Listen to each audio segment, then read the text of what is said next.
Chères Rochoises, chers Rochois, bonjour.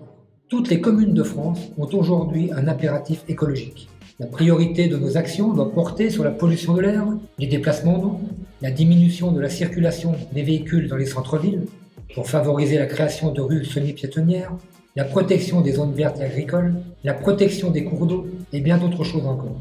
Le plan local d'urbanisme doit être étudié pour prévoir et aider dans le temps à la réalisation de cette transition écologique. On constate que le PLU voté le 26 février 2020 ne dévoile pas une action forte et volontariste, mais nous laisse entrevoir, à 10 ou 15 ans, une ville dortoir et asphyxiée. Je vous ai parlé hier des 1268 logements prévus. Ce n'est pas un problème en soi, si l'on pense notre futur, en fonction de cette évolution démographique quasi imposée, et si l'on se donne une limite en nombre d'habitants, 15 à 16 000 me semblant raisonnable. Aucun emplacement n'est prévu pour des parkings de proximité. Les deux seuls, inscrits au précédent PLU, ayant même été retirés. Des bouts de zones piétonnières sont inscrites sans schéma de maillage entre elles. De vraies voies cyclables, en correspondance avec le plan élaboré par la communauté de communes et France Nature Environnement 74, ne sont pas prévues.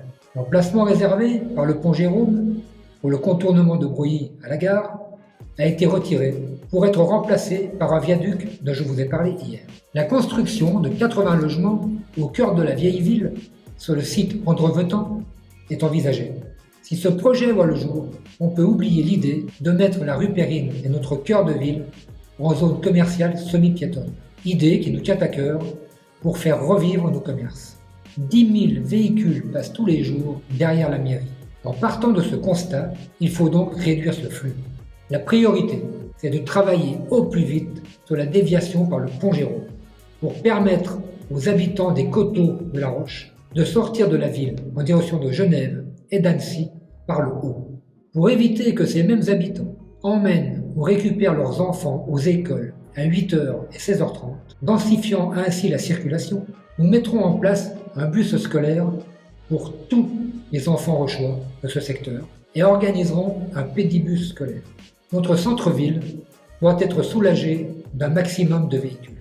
Nous prévoyons des parkings de proximité à l'entrée sud, en mettant un étage au parking du pont Plantard, à l'entrée ouest, avenue de la Libération, face à la station Total, à l'entrée nord-est, soit en bas de la Boutette, soit sur le site de l'ancienne scierie Père Noël.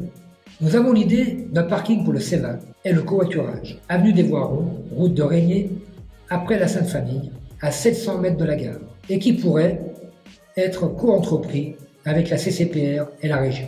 Ce parking servirait également les week-ends de foire ou de manifestations commerciales et culturelles en centre-ville.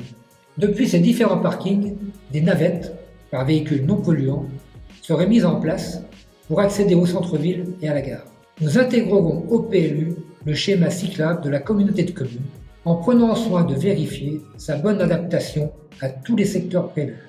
Le plan de circulation sera revu et les zones à forte densité piétonnière sécurisées, telles le centre-ville et le faubourg Saint-Martin, pour descendre à la plaine de Jeu.